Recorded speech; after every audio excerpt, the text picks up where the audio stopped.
We're going to go ahead and kick off media availability here at Darlington Raceway. We are now joined by Chase Elliott, driver of the number 9 Napa Auto Parts Chevrolet in the NASCAR Xfinity Series. Chase, you returned to Darlington, the defending race winner. You've since captured your Xfinity Series championship and made a handful of Cup Series starts. How has the competition in the series aided young drivers like yourself as you progress through your career? Yeah, well, I think I think it's good to have an opportunity to race against the Cup guys when you're kind of first getting going, and I know that's a mixed subject, but in my opinion, I think it's good. I think there's a lot of great experience to be gained, and I think the Xfinity Series kind of allows that, and allows you to get used to some of the things that you might see later on down the road a little bit of a time instead of being thrown at you all at once. All right, we'll go ahead and open it up to questions. Please state your name and affiliation. We'll start over here on the left. Hey, Scott Chancellor with the Florida Morning News.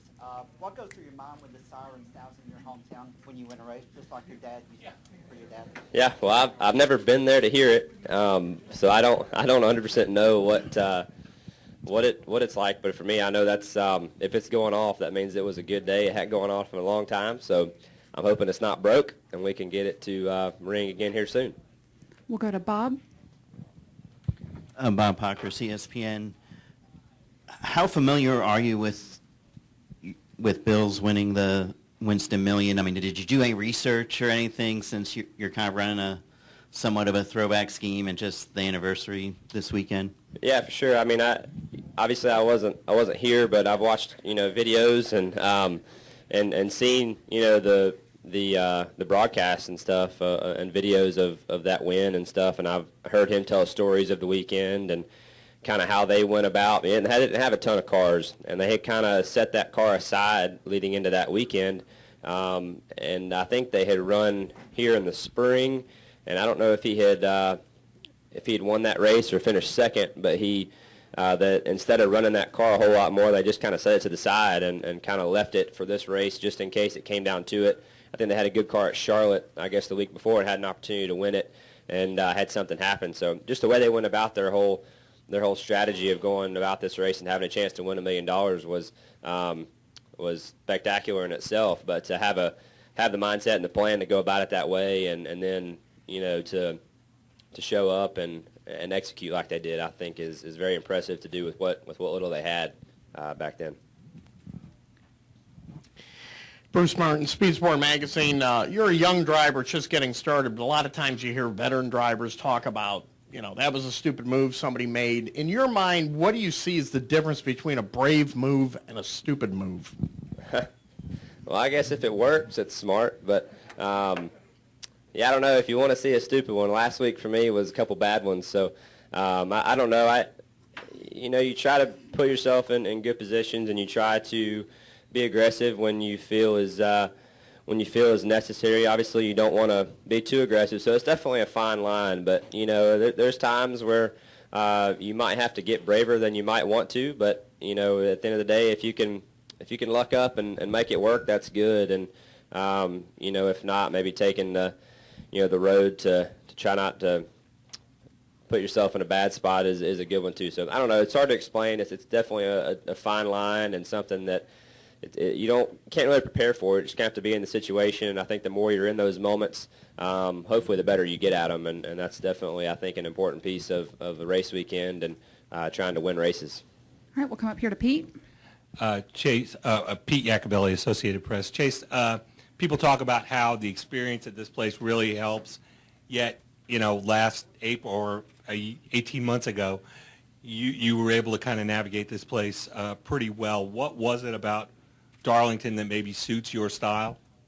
Oh, well, I don't know. For me, we try to take it a week at a time and treat each weekend as a new one, and kind of the way I look at this weekend. I don't really look at it any differently than I did coming into last season. So, I think the biggest thing with last year is, we had a fast car. Our team brought a really fast race car to the track from the get-go, and for me, coming to a racetrack for the first time, and I said this last year, when you can show up and your car drives halfway, really good like it was in practice or pretty close, that allows you to get used to the racetrack. And we were able to make longer runs, and we didn't have to come in and get the splitter off the racetrack and make those really small adjustments that it doesn't seem like a lot, but it takes away track time. So that allowed me to make long runs, and I think that was the biggest thing that helped. And going into the end of that race with Greg wanting to put on 4 tires and ended up getting us in the top lane. I mean, everything just kind of worked out, and that's, for us, yes, things do have to work out for you to go and have a good day, but at the same time, we had a fast car and we gave ourselves a chance. We'd run the top 5 all night, and those are kind of the days you have to have. And I think if you can run inside the top 5, or even better, that's going to give you chances and opportunities to hopefully get some wins. So we were able to do that, and I think that was a big key, was just showing up, having a good car, and allowed me to get some track time and being, having good track position all night. Chris. Chris Knight, CatchFence.com. Chase, 9 races through this 15-race stretch for the NASCAR Xfinity Series. How would you guys rate your performance and your outlook moving forward to Charlotte? Got loud. I think, for the most part, I feel like we've been working in the right direction, and I've especially been pleased with just the work ethic of our guys and how hard they've been working and not giving up in this last stretch of the season. There's not a whole lot of racing left. When you look out on the schedule, see only 9 races to go. It doesn't seem like a lot, but that's a lot of laps, a lot of racing, a lot of things can happen. So I just been very impressed with the work ethic of all of our guys, and especially going through that road race stretch. We don't have just a ton of road race cars. We had 2, and we were fortunate to get through the first couple and able to take that same car back to Road America. And it's one thing to take the same car, to a road race 3 out of 4 weeks, but to take it and make it better every time, I think that says a lot about our group. And I thought from a road race standpoint, I thought our cars got better from Watkins Glen. I thought it was better at Mid-Ohio, and I thought it was double that jump at Road America, and I think that says a lot. So I'm excited about where we're at. I think, like I said, there's a lot of racing left. A lot of things can happen, so we're going to keep digging and hopefully try to put ourselves in position to give ourselves a chance to hopefully win a race or 2 and try to gain some points. We'll go to Kelly and then Bob. Kelly Crandall from PopularSpeed.com. Chase, Sunday's your final Cup start for the season. What are some of the things through all of these handful of starts that you've already made that maybe you're putting in your memory bank before you come back next year full time?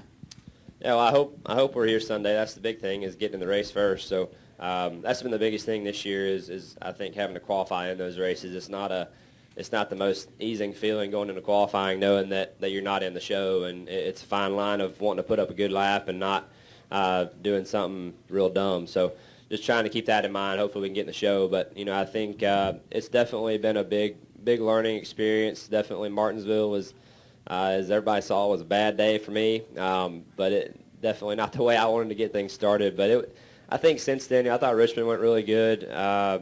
Indy was okay. Had a good time at Charlotte. Thought we had a good car there and got some damage. So I think as a whole, 5 races, to be with a new group of guys for the most part, working with Kenny Francis, I think has been good. It's not a ton of time, and I think all those guys have done a really good job to kind of progress that learning curve between myself and the team. I think better than you could expect, in a short amount of time. So I've been really pleased with that. And I think that's the biggest thing, is getting used to a new group of guys, and definitely moving to next year, we're going to have to do that again. So as I came in to run these 5 races, everybody was really open and eager to get going. And I think that's the mindset you have to have. And I think the 24 guys will be the same way as we move into next year and get going.